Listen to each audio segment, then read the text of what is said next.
Hello friends, welcome to the success Kendra. Friends देखिए, आज इस वीडियो में हम लोग बिहार पुलिस कांस्टेबल का जो एग्ज़ाम 24 सितंबर, 1 अक्टूबर, 7 अक्टूबर और 15 अक्टूबर 2023 को लिया जाएगा। उसके लिए फ्रेंड्स हम बिहार पुलिस कांस्टेबल का जो एग्ज़ाम में साइंस के प्रश्न पूछने का पैटर्न है, उसी पर आधारित हम लोग साइंस के महत्वपूर्ण प्रश्नों को कवर करेंगे।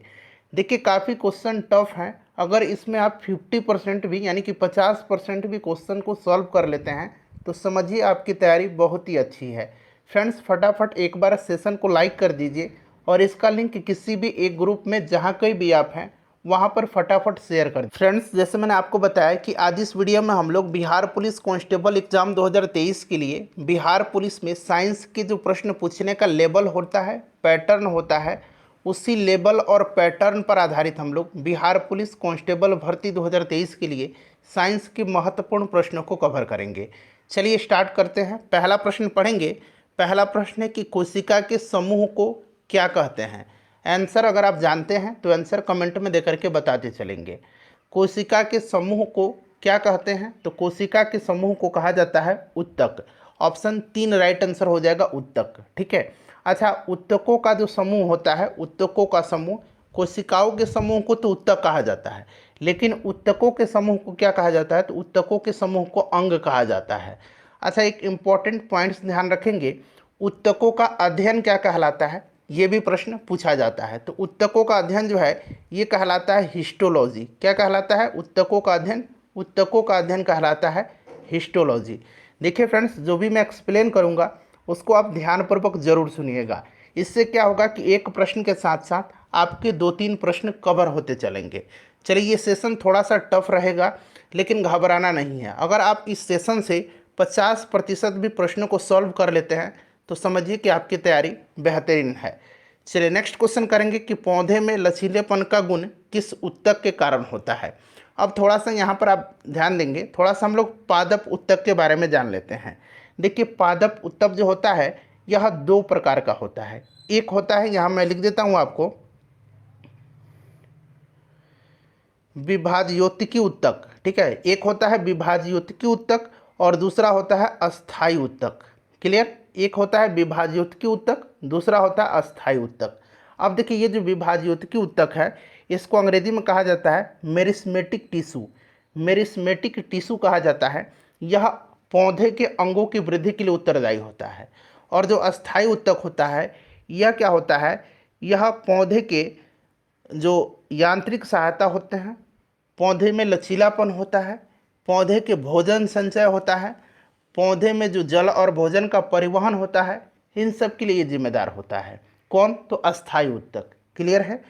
चलिए, अब यहाँ पर आप देखेंगे फ्रेंड्स कि ये जो विभाज्योतिकी उत्तक है ये भी 3 प्रकार का होता है। एक होता है एपिकल मेरिस्टेम, जिसको कि हिंदी में कहा जाता है शीर्षस्थ विभाज्योतिकी उत्तक।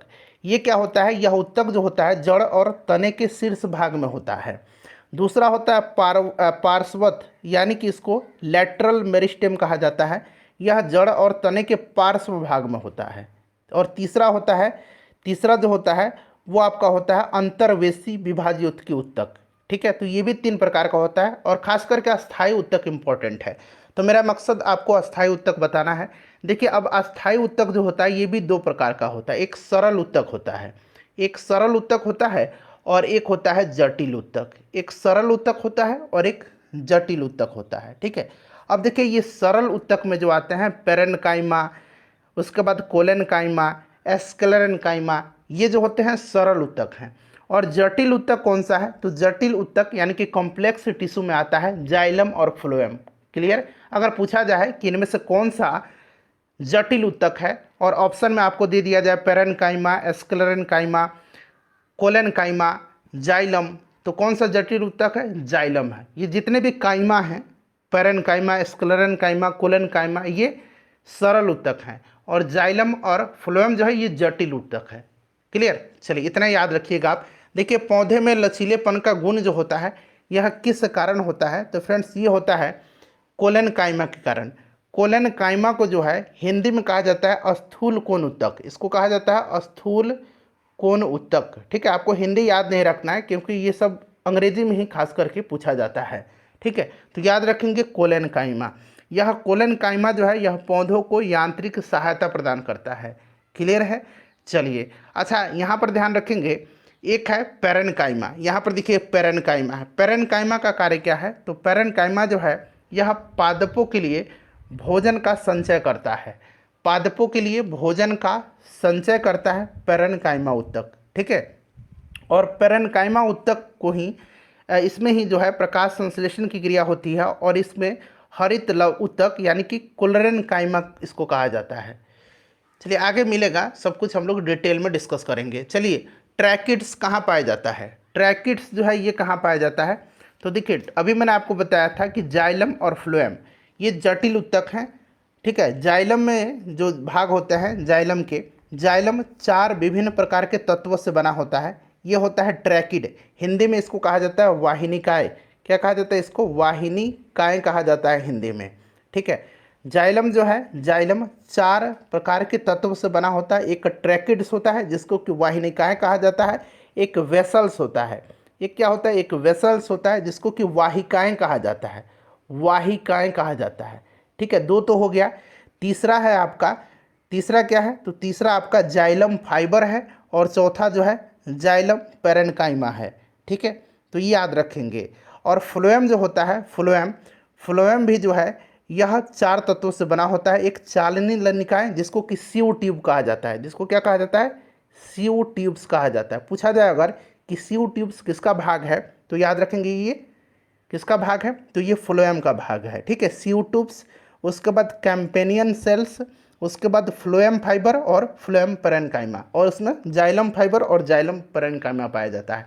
तो आपको 2 ही याद रखना है। उसमें का आपका याद रखना है कौन सा? तो उसमें आपको याद रखना है ट्रैकिड्स और वेसल, ट्रैकिड्स और वेसल्स। ठीक है, जो कि ट्रैकिड्स किसका है? ट्रैकिड्स जाइलम में पाया जाता है। ठीक है, और फ्लोएम में आपको याद रखना है सीओ ट्यूब्स, सीओ ट्यूब याद रखना है, और कैम्पेनियन सेल याद रखना है, कैम्पेनियन सेल। बाकी इसमें भी है जाइलम फाइबर पाया जाता है, इसमें भी फ्लोएम फाइबर पाया जाता है, इसमें भी जाइलम पेरेनकाइमा पाया जाता है, इसमें भी फ्लोएम पेरेनकाइमा पाया जाता है। क्लियर? चलिए, जंतु के शरीर को ढकने या बाहर रक्षा प्रदान करने वाले उत्तक को कहते हैं। जंतु के शरीर को ढकने या बाहर रक्षा प्रदान करने वाले उत्तक को कहते हैं। अब देखिए ये जंतु उत्तक आ गया। ठीक है, अभी हमने पादप उत्तक के बारे में पढ़ा था, जंतु उत्तक आ गया। जंतु उत्तक भी ये 4 प्रकार के होते हैं। कौन कौन से? तो एक एपीथेलियम उत्तक, इसको हिंदी में उपकला उत्तक कहा जाता है, एपीथेलियम उत्तक, जो कि यहाँ पर दिया गया है। एक ये हो गया। एक संयोजी उत्तक हो गया, संयोजक उत्तक दिया गया, संयोजी उत्तक, जिसको कि हम लोग कनेक्टिंग टिश्यू कहते हैं, जिसमें कि ब्लड, अस्थि, उपास्थि संयोजी उत्तक के उदाहरण होते हैं। क्लियर? एक पेशी उत्तक हो गया, पेशी उत्तक जिसको कि मस्क्यूलर टिश्यू कहा जाता है। एक हो गया तंत्रिका उत्तक जिसको कि नर्वस टिश्यू कहा जाता है। क्लियर? ये 4 उत्तक हो गए। अब इनमें से जंतु के शरीर को ढकने या बाहर रक्षा प्रदान करने वाला उत्तक कौन सा है? बहुत ही आसानी से आप बना लीजिएगा। अभी 4 उत्तकों का मैंने नाम बताया था। देखिए, संयोजी उत्तक यह तो ढक नहीं सकता है, पेशी उत्तक मस्क्यूलर टिश्यू ये भी नहीं ढक सकता है। ठीक है, और आपको ऊपर कौन ढकेगा? कुछ जो चमड़ा है वही ढकता है ना, तो चर्म जो है चमड़ा, एपिडर्मिक आपने पढ़ा है, तो इसी तरह से एपीथेलियम उत्तक इस तरह से रिलेट करके आप याद रख सकते हैं। ऑप्शन 3 इसका राइट आंसर हो जाएगा। चलिए नेक्स्ट क्वेश्चन है हमारा कि जिन उत्तकों में क्लोरोफिल पाया जाता है उससे क्या कहते हैं? तो अभी मैंने बताया था ये पादप उत्तक की बात हो रही है, जिसमें क्लोरोफिल पाया जाता है उसको हम लोग क्लोरेनकाइमा कहते हैं। क्या कहते हैं? क्लोरेनकाइमा। पेरेनकाइमा का ही यह, पेरेनकाइमा में ही होता है क्लोरेनकाइमा। क्लियर? अच्छा, ये जो मृदुत्तक है क्लोरेनकाइमा है, उसमें कैविटीज पाई जाती है। उसमें क्या पाई जाती है? कैविटीज पाई जाती है, यानी कि हिंदी में इसको कहेंगे इसमें गुहिकाएं पाई जाती हैं। गुहिकाएं पाई जाती हैं जिसमें क्या होता है? जिसमें जलीय पौधे के तैरने के लिए कैविटीज होती हैं, और इसको जो है क्या कहा जाता है? इसको एरेनकाइमा कहा जाता है। इसको कहा जाता है एरेनकाइमा, यहाँ मैं लिख देता हूँ, इसको कहा जाता है एरेनकाइमा। क्लियर? तो जलीय पौधों के लिए जब बात करेगा तो एरेनकाइमा याद रखेंगे, जो तैरने के लिए गुहिकाएं होता है, कैविटीज रहता है। और जब क्लोरोफिल की बात करेगा तो इसको क्लोरेनकाइमा कहेंगे। क्लियर? चलिए, टफ है ना थोड़ा सा, लेकिन इसी लेवल के प्रश्न होते हैं। चलिए, निम्नलिखित में से कौन आर्थ्रोपोडा का उदाहरण नहीं है? तो देखिए, आर्थ्रोपोडा संघ जो है इसमें आता है तितली, मक्खी, तिलचट्टा, मकड़ी, ये सब आता है। केंचुआ नहीं आता है। केंचुआ जो है ये एनेलिडा संघ के अंतर्गत आता है। केंचुआ, जोंक, ये सब जो आता है, केंचुआ, जोंक, ये सब एनेलिडा संघ के अंतर्गत आते हैं।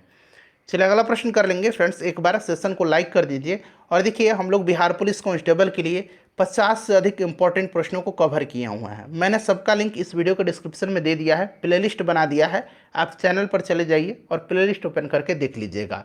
संवेग का एसआई मात्रक है, संवेग का एसआई मात्रक है। अच्छा, संवेग यानी कि मोमेंटम की बात की जा रही है। अब मोमेंटम से आपको याद होगा कि मोमेंटम इक्वल टू क्या होता है, तो मास इनटू वेलोसिटी होता है। मास इनटू वेलोसिटी होता है। अब मास का क्या हो जाएगा, मास का किलोग्राम हो जाएगा, और वेलोसिटी का क्या हो जाएगा, मीटर पर सेकंड हो जाएगा। यही तो यूनिट है मोमेंटम का। तो देखिए कहाँ पर दिया गया, केजी मीटर पर सेकंड, केजी मीटर पर सेकंड, ऑप्शन 2 में दिया गया है। अगला प्रश्न, किसी वस्तु का भार पानी के अंदर क्या होता है, बढ़ जाता है, घट जाता है, समान रहता है, या इनमें से कोई नहीं। बताएंगे किसी वस्तु का भार पानी के अंदर क्या होता है। तो देखिए किसी भी वस्तु को जब पानी में डुबाई जाती है तो उस पर एक ऊर्ध्वगामी यानी कि ऊपर की ओर एक बल कार्य करता है, जिसका परिणाम द्रव के भार के बराबर होता है। क्लियर, आपने पढ़ा होगा, ये आर्किमिडीज का सिद्धांत है। तो कोई भी वस्तु जो है जब पानी में उसको डाला जाता है तो वस्तु का भार पानी के अंदर क्या होता है, घट जाता है। ऑप्शन नंबर 2 इसका राइट आंसर हो जाएगा। क्लियर। चलिए नेक्स्ट क्वेश्चन कर लेंगे हम लोग कि दो कण के बीच, थोड़ा सा छोटा कर दूं ताकि स्पष्ट आपको दिखाई दे। देखिए दो कण के बीच गुरुत्वाकर्षण बल उसके बीच की दूरी के किस प्रकार संबंधित है। गुरुत्वाकर्षण बल आपने पढ़ा होगा, न्यूटन का गुरुत्वाकर्षण का नियम भली भांति आपको याद होगा कि ब्रह्मांड में किन्हीं दो पिंडों के मध्य कार्य करने वाला आकर्षण बल उनके उनके द्रव्यमानों के गुणनफल के समानुपाती, उनके द्रव्यमानों के गुणनफल के समानुपाती और उनके मध्य की दूरी के वर्ग के व्युत्क्रमानुपाती होता है। यानी ये फॉर्मूला आपको भली भांति याद होगा कि F इक्वल टू जी क्या है यहाँ पर, तो जी जो है फ्रेंड्स यह एक यूनिवर्सल ग्रेविटेशनल कांस्टेंट है, सार्वत्रिक गुरुत्वाकर्षण नियतांक है। अभी मैंने आपको बताया था कि किन्हीं दो पिंडों के मध्य कार्य करने वाला आकर्षण बल उनके द्रव्यमान के गुणनफल, चूंकि दो यहाँ पर पिंड हैं तो एक पिंड का द्रव्यमान m1 हो गया और एक पिंड का m2 हो गया, उनके द्रव्यमान के गुणनफल के समानुपाती और उनके बीच की दूरी के वर्ग के व्युत्क्रमानुपाती होता है। ये दूरी है, d को हम डिस्टेंस से डिनोट कर रहे हैं, ठीक है। कहीं कहीं r भी लिखा रहेगा, इस तरह से कोई दिक्कत नहीं है। तो ये क्या हो जाएगा फ्रेंड्स, अब यहाँ पर देख सकते हैं ये जो रिलेशन है यहाँ पर, ये क्या हो जाएगा, F is inversely proportional to D square. ठीक है, एक तो था directly proportional to m1 into M2, ठीक है, उनके दोनों के द्रव्यमान के गुणनफल के समानुपाती और इनवर्सली प्रोपोर्शनल टू बीच की दूरी के वर्ग के व्युत्क्रमानुपाती। क्लियर। तो ये वाला जो है रिलेशन सही दिया गया है। अच्छा यहाँ पर अब ये बात जी की आई है, जी क्या है, तो जी मैंने बताया था यूनिवर्सल ग्रेविटेशनल कांस्टेंट है, इसका मान पूछा जाता है। जी का मान कभी कभी पूछा जाता है, तो आप याद रखेंगे 6.6 इंटू 10⁻⁻11, और ये यूनिट आपको खास करके याद रखना है, न्यूटन मीटर स्क्वायर पर केजी स्क्वायर। क्लियर है। चलिए आगे बढ़ा जाए, नेक्स्ट क्वेश्चन कर लेंगे। अगला प्रश्न है हमारा, फ्रेंड्स प्लीज़ एक बार वीडियो को लाइक कर दीजिए। देखिए पृथ्वी के सतह के नीचे जाने पर जी का मान क्या है, जी का मान क्या होता है। जी का मान तो आपको पता है ना, 9.8 मीटर पर सेकंड स्क्वायर होता है। तो बताएंगे जी का मान पृथ्वी के सतह के नीचे जाने पर क्या होता है। देखिए पृथ्वी के सतह से आप नीचे जाइए या ऊपर जाइए, जी का मान जो है सदैव घटता है ऊपर या नीचे जाने पर। जी का मान अधिकतम कहाँ पर होता है, तो अधिकतम ध्रुव पर होता है। जी का मान अधिकतम कहाँ पर होता है, ध्रुव पर होता है। और न्यूनतम कहाँ पर होता है, तो न्यूनतम जो है जी का मान ये भूमध्य रेखा पर होता है, भूमध्य रेखा पर होता है, इसे भी आप याद रखिएगा। चलिए अगला प्रश्न कर लेंगे कि जिन उत्तकों में क्लोरोफिल पाया जाता है उससे क्या कहते हैं। अभी जस्ट इस प्रश्न को मैंने बताया है, और ये प्रश्न खास करके मैंने आपके लिए रखा है कि आप इसका आंसर कमेंट करेंगे। आपको इसका आंसर आना चाहिए क्योंकि इतने अच्छे तरीके से मैंने बताया है। चलिए फटाफट इसका आंसर कमेंट कर दीजिएगा लोग। चलिए नेक्स्ट क्वेश्चन करेंगे कि पौधे में वाष्प उत्सर्जन किसके द्वारा होता है। पौधे में वाष्प उत्सर्जन जो होता है यह किसके द्वारा होता है।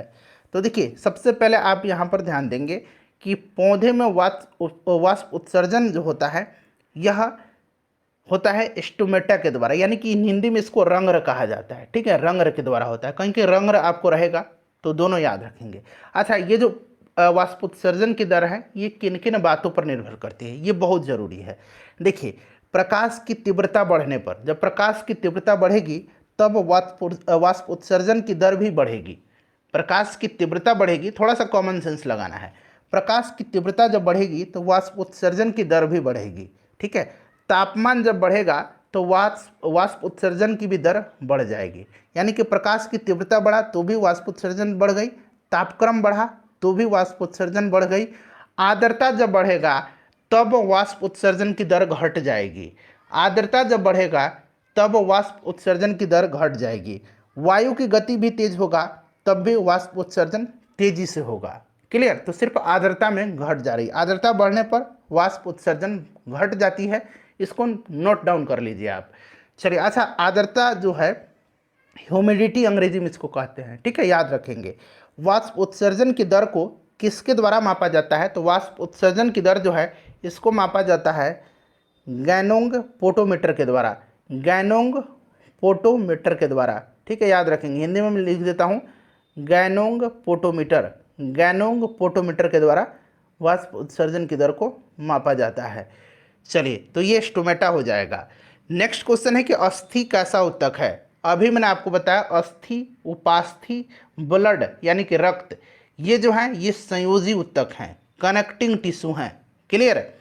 चलिए, अगला प्रश्न है कि जंतुओं में भोजन का संग्रहण कौन सा उत्तक करता है। अच्छा, ये तो जंतु हो गया। अगर पादप में पूछ ले तो पादप में भोजन का संग्रहण कौन करता है, तो अभी मैंने आपको बताया था कि पादप में भोजन का संग्रहण जो है, भोजन का संचय जो है, यह पैरेन्काइमा करता है। कौन करता है, तो ये पैरेन्काइमा करता है। मैंने बताया भी था कि पैरेन्काइमा करता है। ठीक है, पैरेन्काइमा करता है। और जंतुओं में भोजन का संग्रहण पेशी उत्तक करता है। क्लियर। चलिए, नेक्स्ट क्वेश्चन करेंगे। खाली स्थान दिया गया है, तंत्रिका उत्तक की एक इकाई होती है। तंत्रिका उत्तक की इकाई जो है यह कौन सी होती है, इसमें से न्यूरॉन है।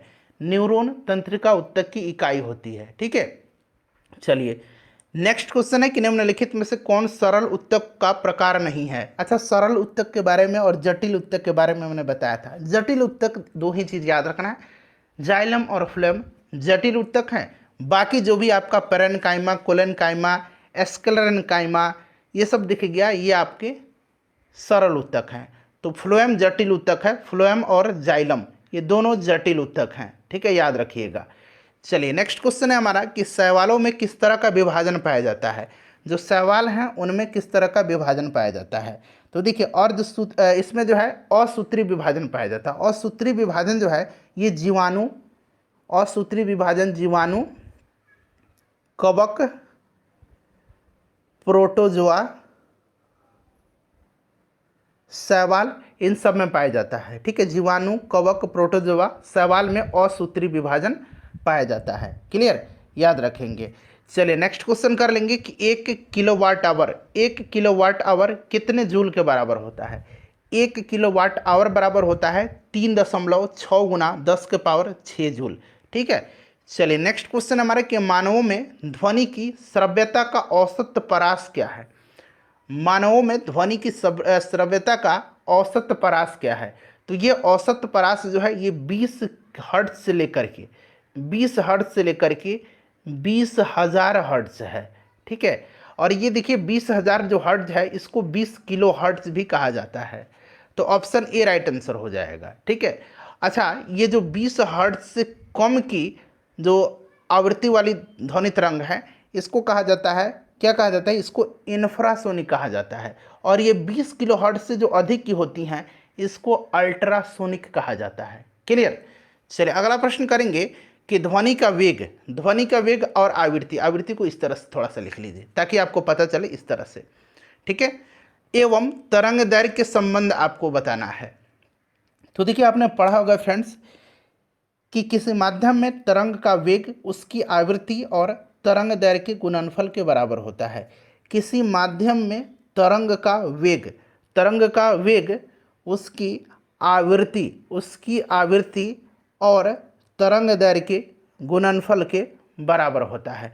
तो ये वाला रिलेशन है, कहाँ पर है ये वाला रिलेशन, तो देखेंगे ये वाला रिलेशन जो है फ्रेंड्स, ये आपका यहाँ पर दिया गया है, ठीक है, यहाँ पर दिया गया है। तो इस तरह से आप इसको यहाँ पर सुधार कर लीजिएगा, इस तरह से बना लीजिए, ठीक है।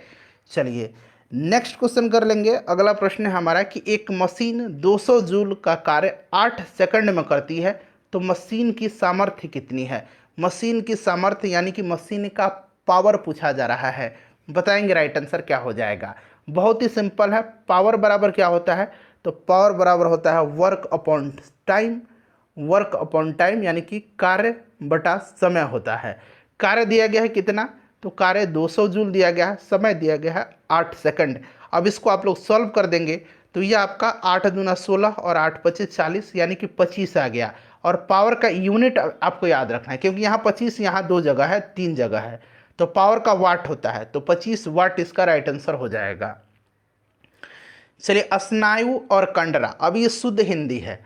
स्नायु को अंग्रेजी में कहा जाता है, क्या कहा जाता है, तो स्नायु को अंग्रेजी में कहा जाता है लिगामेंट्स। स्नायु को क्या कहा जाता है, लिगामेंट्स कहा जाता है। यहाँ मैं लिख देता हूँ लिगामेंट्स, ठीक है, ये स्नायु है, स्नायु को लिगामेंट कहा जाता है। और कंडरा को टेंडन कहा जाता है। कंडरा को क्या कहा जाता है, कंडरा को टेंडन कहा जाता है। तो स्नायु और कंडरा यानी कि लिगामेंट्स और टेंडन ये क्या हैं, तो ये संयोजी ऊतक के उदाहरण होते हैं। संयोजी ऊतक याद रखेंगे। अच्छा, लिगामेंट्स का कार्य पूछा जाता है। लिगामेंट्स क्या करता है, यानी कि जो स्नायु है ये दो हड्डियों को एक साथ जोड़ता है, और टेंडन जो है ये हड्डी और मांसपेशी को जोड़ता है। और ये दो हड्डी, हड्डी को हड्डी से जोड़ता है लिगामेंट, और हड्डी को मांसपेशी से जोड़ता है टेंडन। क्लियर। चलिए अगला प्रश्न है कि आवृत्ति का एसआई मात्रक आपसे पूछ लिया गया है, बताएंगे कि आवृत्ति का एसआई मात्रक क्या होता है। तो आवृत्ति का एसआई मात्रक जो होता है हर्ट्ज होता है, ठीक है, आपने ये तो पढ़ा होगा। अच्छा, आवृत्ति और टाइम पीरियड का गुणनफल एक होता है। टाइम पीरियड और जो आवृत्ति है, आवृत्ति यहाँ इसी तरह से मैं लिख देता हूँ, ठीक है, इसका गुणनफल एक होता है। तो आवृत्ति बराबर अब क्या हो जाएगा, तो 1 बटा टाइम पीरियड हो जाएगा, यानी कि ऑप्शन डी, ऑप्शन सी जो है, ऑप्शन 3 नंबर सेकंड इनवर्स इसका राइट आंसर हो जाएगा। चलिए नेक्स्ट क्वेश्चन है कि एक पिंड का वेग उसके प्रारंभिक वेग का 3 गुना करने पर, एक पिंड का वेग उसके प्रारंभिक वेग के 3 गुना करने पर उसकी गतिज ऊर्जा क्या होगी।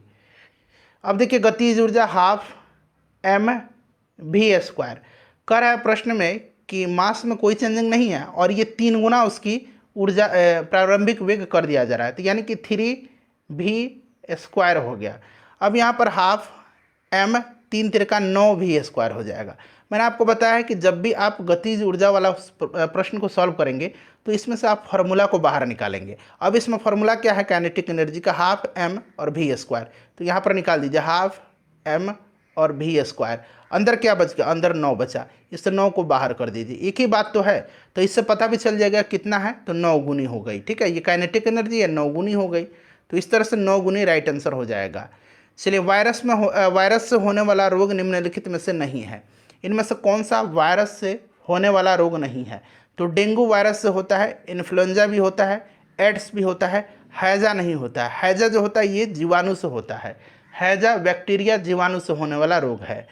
नेक्स्ट है कि संक्रमित पेयजल से फैलने वाला रोग कौन सा है। संक्रमित पेयजल से फैलने वाला जो रोग है यह कौन सा रोग है, तो फ्रेंड्स यह हेपेटाइटिस है, हेपेटाइटिस है, राइट आंसर हेपेटाइटिस हो जाएगा, ठीक है। लीवर को प्रभावित करता है। एंटीबॉडी का निर्माण किस कोशिका के द्वारा होता है। एंटीबॉडी का निर्माण जो है यह होता है किसके द्वारा, यहाँ सुधार करेंगे, इसको लिम्फो इस तरह से लिखिए, ठीक है, लिम्फरो नहीं होगा, ये लिम्फोसाइट होता है, लिम्फोसाइट्स, ठीक है, बना लीजिए इसको लिम्फोसाइट्स। चलिए बताइएगा कि एंटीबॉडी का निर्माण किस कोशिका के द्वारा होता है, तो एंटीबॉडी का निर्माण जो है लिम्फोसाइट्स के द्वारा होता है। किसके द्वारा होता है, लिम्फोसाइट्स के द्वारा होता है। सेम प्रश्न जो है बीपीएससी में पूछा गया है। चलिए नेक्स्ट क्वेश्चन कर लेंगे कि ईसीजी का पूरा नाम क्या है। ईसीजी का पूरा नाम क्या है, ईसीजी का और एक ईईजी होता है। ईईजी यह हृदय के लिए होता है, ये मस्तिष्क के लिए होता है, और ईसीजी हृदय के लिए होता है, ठीक है, ईसीजी हृदय के लिए और ईईजी जो है ये मस्तिष्क के लिए, याद रखिएगा। क्लियर। चलिए अब बताइए कि ईसीजी का पूरा इसका नाम क्या है, फुल फॉर्म क्या है। तो ईसीजी का क्या होता है, तो ईसीजी का होता है इलेक्ट्रोकार्डियोग्राम, इलेक्ट्रोकार्डियोग्राम, तो इनमें से कोई नहीं होगा क्योंकि कार्डियोग्राम नहीं कार्डियोग्राफ दिया गया, इलेक्ट्रोकार्डियोग्राम होता है। और ईईजी का क्या होता है, ईईजी का होता है इलेक्ट्रोइंसेफेलोग्राम, इलेक्ट्रोइंसेफेलोग्राम, ठीक है। चलिए नेक्स्ट क्वेश्चन है कि रक्त प्लाज्मा में सबसे अधिक मात्रा में मौजूद है, तो रक्त प्लाज्मा जो होता है इसमें सबसे अधिक मात्रा में, अच्छा रक्त में प्लाज्मा कितना होता है, तो रक्त में प्लाज्मा 55% लगभग होता है, रक्त में प्लाज्मा कितना होता है, तो लगभग 55%। और प्लाज्मा में क्या होता है सबसे ज़्यादा, तो प्लाज्मा में लगभग 90% जल होता है, ठीक है। नेक्स्ट क्वेश्चन है कि रक्तचाप का सामान्य से अधिक हो जाना क्या कहलाता है, रक्तचाप का, ब्लड प्रेशर का सामान्य से अधिक हो जाना क्या कहलाता है, तो फ्रेंड्स ये हाइपरटेंशन कहलाता है। हाइपरटेंशन का केस आपने पढ़ा भी होगा, सुना भी होगा, ठीक है, हाइपरटेंशन होता है। देखिए किस गैस के कारण पावरोटी या केक फूल करके मुलायम और स्पंजी हो जाते हैं, किस गैस के कारण, तो यह गैस जो है जिसके कारण पावरोटी और केक या रोटी फूलता है कार्बन डाइऑक्साइड है, कार्बन डाइऑक्साइड है, ठीक है। चलो उसके बाद देखिए निम्नलिखित में से किसका उपयोग जो है सोडा अम्ल अग्निशामक के रूप में किया जाता है, अग्निशामक के रूप में किया जाता है, बताएंगे अग्निशामक के रूप में किया जाता है किसका इसमें से इस्तेमाल, तो ये बेकिंग सोडा का किया जाता है, baking soda NaHCO3, baking soda खाने वाला सोडा है। चलिए अगला प्रश्न है हमारा कि नेटल पौधे, नेटल एक तरह का पौधा होता है, नेटल पौधे के पत्तों को छूने पर डंक जैसा दर्द होता है, यह दर्द किस अम्ल के स्राव से होता है, तो नेटल पौधे की पत्तियों पर जो होता है क्या होता है, मेथोनोइक अम्ल होता है, ये डंक जो होता है उसमें मेथोनोइक अम्ल जो है स्रावित होता है, मेथोनोइक अम्ल याद रखिएगा, ठीक है, VBI क्वेश्चन है। नेक्स्ट है हमारा कि 281 किस तत्व का इलेक्ट्रॉनिक विन्यास है, तो 2 8 10 और 11 यानी कि 11 एटॉमिक नंबर किसका है, अगर आपको याद है तो आप आसानी से इसको सॉल्व कर लीजिएगा, 11 सोडियम का होता है, ठीक है, 11 सोडियम का होता है।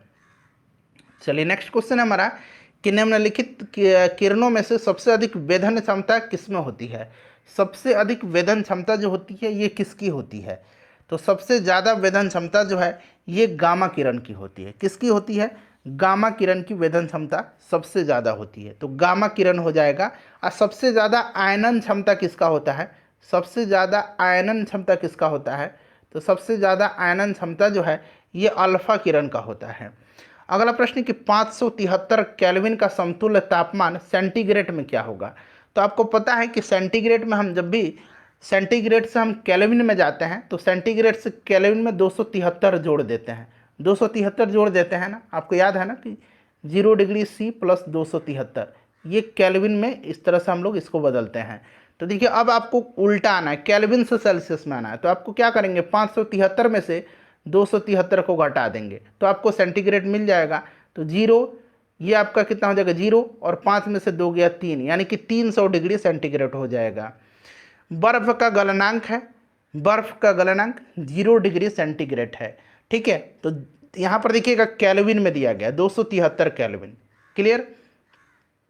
गर्मियों में घड़े का जल निम्नलिखित प्रक्रमों में से किसके कारण ठंडा हो सकता है, किसके कारण ठंडा हो सकता है, तो ये ठंडा जो होता है ये वाष्पीकरण के कारण होता है, ठीक है, तो यहाँ पर देखिएगा वाष्प उत्सर्जन दिया गया है, वाष्प उत्सर्जन इसका राइट आंसर हो जाएगा, क्लियर। चलिए नेक्स्ट क्वेश्चन है कि कोशिका की सबसे बाहरी परत को क्या कहते हैं, कोशिका की सबसे बाहरी परत को क्या कहते हैं, तो कोशिका की जो सबसे बाहरी परत है इसको कोशिका झिल्ली कहा जाता है, कोशिका झिल्ली कहा जाता है, ठीक है। चलिए नेक्स्ट क्वेश्चन हमारा, अच्छा कोशिका की खोज किसने किया था, रॉबर्ट हुक ने किया था। चलिए मानव शरीर में पाई जाने वाली निम्नलिखित में से कौन सी ग्रंथि अंतःस्रावी और बहिस्रावी दोनों है, कौन सी ग्रंथि जो है ये अंतःस्रावी भी है और बहिस्रावी भी है, तो यह ग्रंथि कौन सी है, यह ग्रंथि अग्नाशय है, अग्नाशय से ही इंसुलिन स्रावित होता है, ध्यान रखिएगा आप, ठीक है। चलिए ईस्ट में अलैंगिक जनन किसके द्वारा होता है, अच्छा ईस्ट में और अमीबा में याद रखेंगे, ईस्ट में और अमीबा में ये अलैंगिक जनन होता है, किसमें क्या कौन सा जनन होता है, अलैंगिक जनन होता है ईस्ट में और अमीबा में। और ईस्ट में अलैंगिक जनन जो होता है यह किसके द्वारा होता है, तो मुकुलन के द्वारा, और अमीबा में जो होता है ये द्विविखंडन के द्वारा होता है, ठीक है, द्विविखंडन के द्वारा। इसे भी आप याद रखिएगा। चलिए अगला प्रश्न है कि पौधे के मादा भाग को क्या कहा जाता है। मादा भाग जो है इसमें से जयांग है और पुंकेसर नर भाग होता है। क्लियर। पौधे के मादा भाग को, पौधे का नहीं पुष्प का इस तरह से अगर मादा भाग रहे तो ज़्यादा बेटर रहता है, इस तरह से भी याद रखेंगे, जयांग हो जाएगा। चलिए निम्नलिखित में से कौन पादप हार्मोन नहीं है। पादप हार्मोन इसमें से कौन सा नहीं है बताइए, सोच समझ करके आंसर दीजिए। एथिलीन बिल्कुल है, ये फलों के पकाने में सहायक होता है। ऑक्सिन भी है, साइटोकाइनिन भी है, साइटोकाइनिन कोशिका विभाजन में सहायक होता है। ऑक्सीटोसिन नहीं है, ऑक्सीटोसिन जो है यह पादप हार्मोन नहीं है, यह जंतु हार्मोन है। दुग्ध स्रावन के लिए यह जिम्मेदार होता है, यानी कि दूध निष्कासन के लिए उत्तरदायी होता है ऑक्सीटोसिन हार्मोन। ऑक्सीटोसिन हार्मोन को लव हार्मोन भी कहा जाता है, ये भी आप ध्यान रखेंगे। चलिए नेक्स्ट क्वेश्चन है कि एंड्रोजन क्या है। अब यहाँ पर ज़रा ध्यान से सुनिएगा, आपको डाउट होगा लेकिन क्लियर करता हूँ।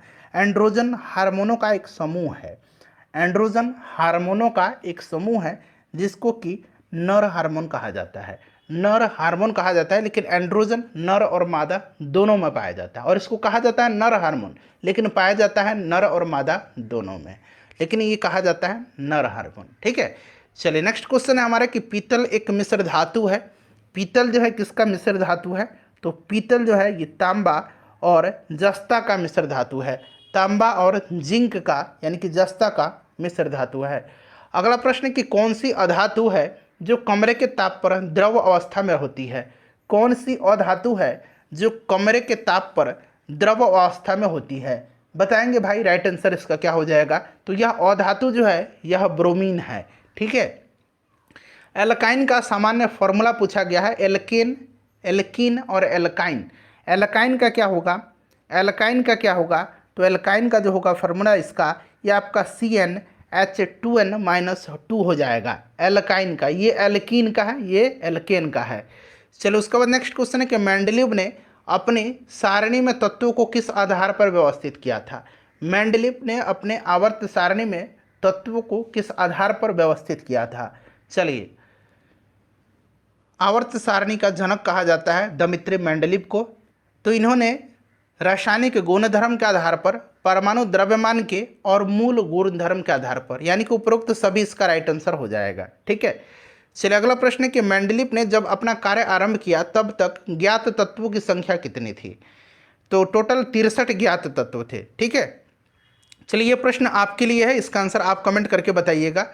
और क्या बताइए, आपने 50% सॉल्व कर दिया है। आंत्र ज्वर मानव शरीर के किस अंग को प्रभावित करता है, राइट आंसर कमेंट करके इसका बताइएगा। वीडियो को प्लीज़ लाइक कर दीजिए और इसको शेयर कर दीजिए।